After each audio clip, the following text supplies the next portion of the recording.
The road to crowning boxing's first undisputed heavyweight champion in the four-belt era continues on April 23rd at the legendary Wembley Stadium, when WBC champion Tyson Fury defends against longtime rival and interim champion Dillian Whyte.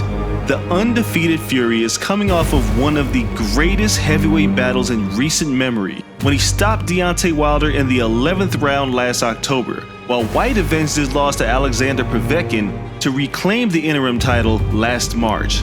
The Gypsy King and the Body Snatcher clash in an all-British showdown, where the former sparring partners have become extremely bitter rivals. They will be looking to put an end to years of beef. It just so happens that there's also a world championship on the line to sweeten the pot. Who will be able to back up all that trash talk? Let's break it down. This is By the Numbers. In the land of the giants, Whyte comes in as an undersized heavyweight at 6'4" and will have a gigantic mountain to climb, as Fury is currently the second tallest heavyweight champion in boxing history at a towering 6'9", a whole 5 inches taller than Whyte.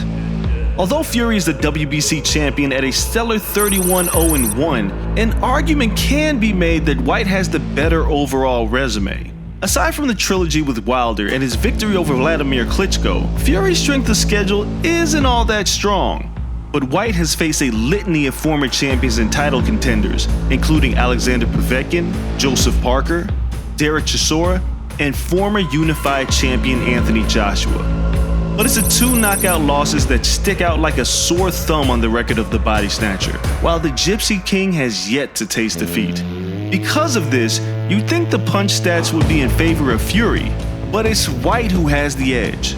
It may come as a surprise that Dillian Whyte's plus-minus of plus 3.1 is actually better than Fury's plus 1.7, despite the fact that Fury has long been lauded for his excellent defense. But there's more. According to CompuBox, Whyte is second among active heavyweights with 19.1 punches landed per round, 31.6 jabs attempted per round, and 7.1 jabs landed per round. As for Fury, he's 8th in punches landed per round at 12.2, 5th in jabs thrown per round at 24.9, and his 3.7 jabs landed per round is only good for 9th among heavyweights. Perhaps even more interesting is that Whyte's opponents have only landed 28% of their punches against him, while Fury is just a hair better defensively, with his foes landing 27.5% of their punches. But the big difference is that Fury has proven he can get up when he's put down. Although Fury has been dropped by the likes of Wilder, Steve Cunningham, and Nevin Pacic, he never stayed down, and he's always rallied. But Whyte has struggled mightily after being hurt or knocked down in fights as of late. Both Povetkin and Joshua have knocked Whyte out, while Joseph Parker and Oscar Rivas had him in survival mode before he managed to escape with a win. One has to wonder if Whyte can survive if Fury manages to land flush. However, Whyte has said on numerous occasions that he has dropped Fury and left him sobbing during their sparring session, and he plans on doing it again. All he has to do now is back up those claims with the WBC championship on the line in front of what could be a capacity crowd of over 90,000 fans at Wembley Stadium. So how big is this fight? It could potentially be the biggest fight at Wembley Stadium, passing the 80,000 that attended Carl Froch's rematch with George Groves and the 90,000 who witnessed Anthony Joshua stop Vladimir Klitschko. If it does, it will end up as the 6th most attended boxing event of all time.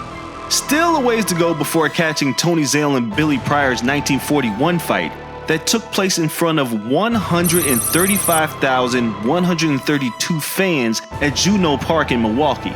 But only one of these men will be able to leave London with bragging rights after this all-British clash, and more importantly, as the WBC champion of the world. They've badgered, berated, and degraded each other for years, and now is the time to put it all on the line. We'll see who comes out on top on April 23rd.